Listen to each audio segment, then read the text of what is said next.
Hi, this is Douglas at PCC, and by watching this video, you'll learn how to configure your orders so you and your clinicians can chart for CQMs, meaningful use measures, pay for performance measures, PCMH, whatever mandate or reimbursement program you need to track. You can already use PCC EHR's custom chart notes and billing reports to track anything you do for a patient. You can use custom fields and the wide range of chart note components to record your subjective, objective assessment and plan. It all works right out of the box. And also right out of the box, PCC EHR can do all kinds of diagnosis and procedure reporting on the clinical side and on the billing side. However, sometimes your PCMH program or the EHR Medicaid Incentive Program or some audit requirement or regulation will require that you record something in a special way, follow their rules with a special code or test attached so it shows up on reports later. And you want your clinicians to be able to do this easily, do the screening and track things in the right way to meet that program's requirements with as few clicks as possible, maybe one click. So let's walk through an example. We're going to do a CQM, a clinical quality measure, called Preventative Care and Screening for Clinical Depression and Follow-Up Plan. It's used to support many PCMH programs. Your office might want to follow these steps for that reason. And once you learn how to set these up, you'll be able to set up orders to track anything for any program or requirement that comes along. So I want Dr. Mark to be able to quickly chart that we completed some version of a depression screening order. We want to be able to enter a result and maybe optionally do the suicide risk assessment and maybe make a referral. And I want all that information to be collected to meet the requirements of the CQM for PCMH. Okay, how do I do that? Step 1, open the protocol configuration tool. Chart notes are made up of components, and here's where you design and configure those components. Okay, you'll notice that many of these components are for orders. There you can see medical procedure orders, radiology orders, supply orders. I'm going to open screening orders because the first one I'm going to work on is a depression screen. Up top here, basic order information. I always like to review this. I can call the order anything I want. I can set whether this order should appear on patient reports. This little checkbox right here, that also controls whether or not it appears in the patient portal, and I can indicate whether the order can be refused or contraindicated. Okay, and right here, for most orders, is where you'll see SNOMED procedures for reporting, for mandates and programs, and the discrete tests or procedures that are part of this order.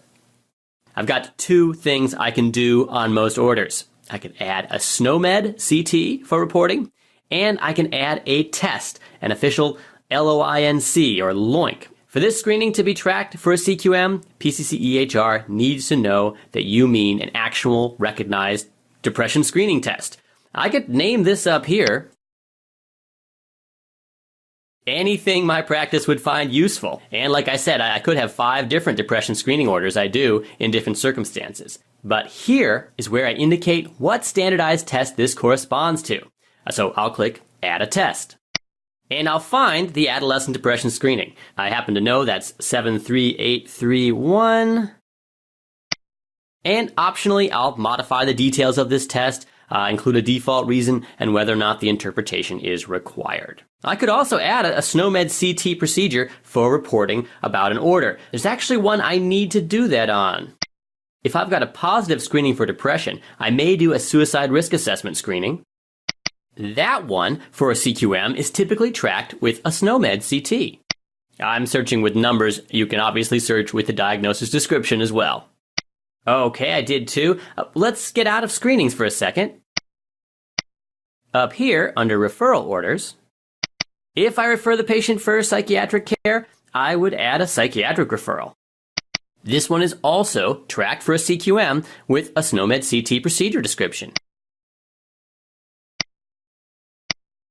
Okay, I did it. My orders, the screenings and orders I need now have the official nationally recognized codes for tracking for that CQM. From now on, every time we use those on a patient's chart, PCC EHR is going to track those codes with those orders. Okay, I would now repeat what I just did for all the different orders, screenings, and referrals that I might need or might use at my practice. And then I want to make using these orders as easy as possible for my practice's clinicians. How do I do that? First, I'm going to open up my teen well visit chart note protocols. I'll start with this 11 to 14 year well visit chart note protocol. And I can see that order component, screening orders, it already appears on the chart note for every visit with this protocol. That's good. If it wasn't, I could click add down here and add it. But right now I'll open up screening orders. And now I can pick what orders should be available with a single click on this chart note. So I'll click add items and get that depression screening and suicide risk assessment orders that I just modified.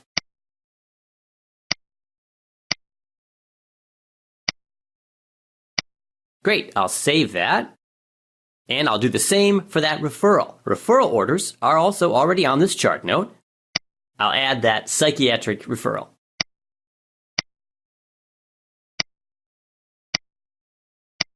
Now, what I want to stress is that this is what my practice is deciding to do. Your practice could do this in a very different way.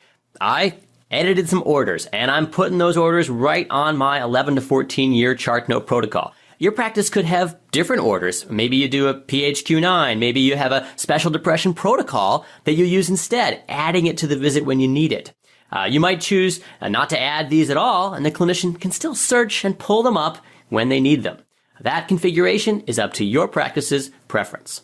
One last piece of configuration I have to mention. You may already have your practice's orders configured for billing the right CPT codes, but if you don't, or you're creating a new order, you need to do that too.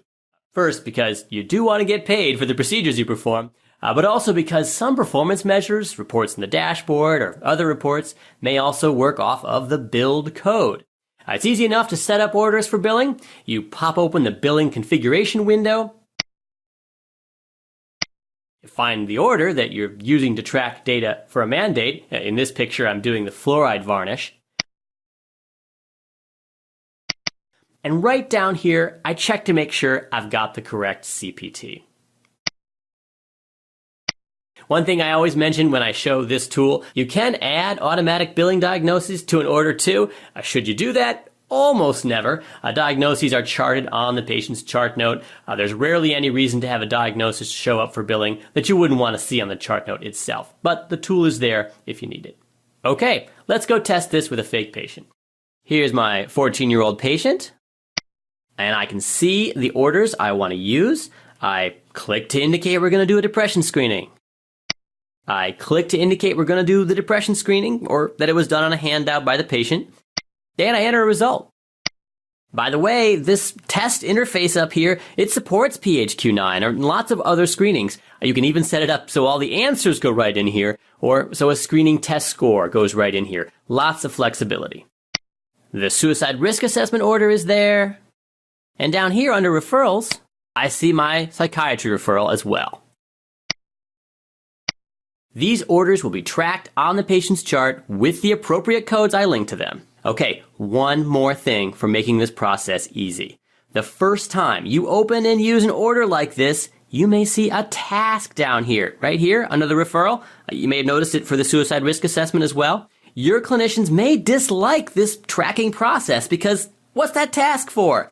Tasks can be great for sending work over to different clinicians or to the front desk, but if you don't need the task, just blank it out. And you'll never see a default task again. You may need to show your clinicians how to blank out that task. Help them out. Once they indicate that they don't want a task for this particular type of order, PCC EHR remembers their preference. Then they'll be able to do the tracking they need to do with a single click order and editing it to add results if they need to, but no task to eliminate. Okay, now you know how to make orders track the right codes so you can meet performance measures. As I mentioned at the beginning of this video, for lots of measures and program requirements, PCC EHR just does it for you out of the box. We've got reports and dashboard measures you can use for PCMH and other programs. But when you need to play by their rules and link your screenings to an official screening or make a SNOMED procedure track with your referral, now you know how to do it. PCC loves helping practices become patient-centered medical homes. If you're on that track, send us a note, set up a consultation with Tim or Chip. PCC will help you configure your orders, help you make the other changes, and help you gather the data you need for any state requirement, mandate, or reimbursement program. Thanks for watching.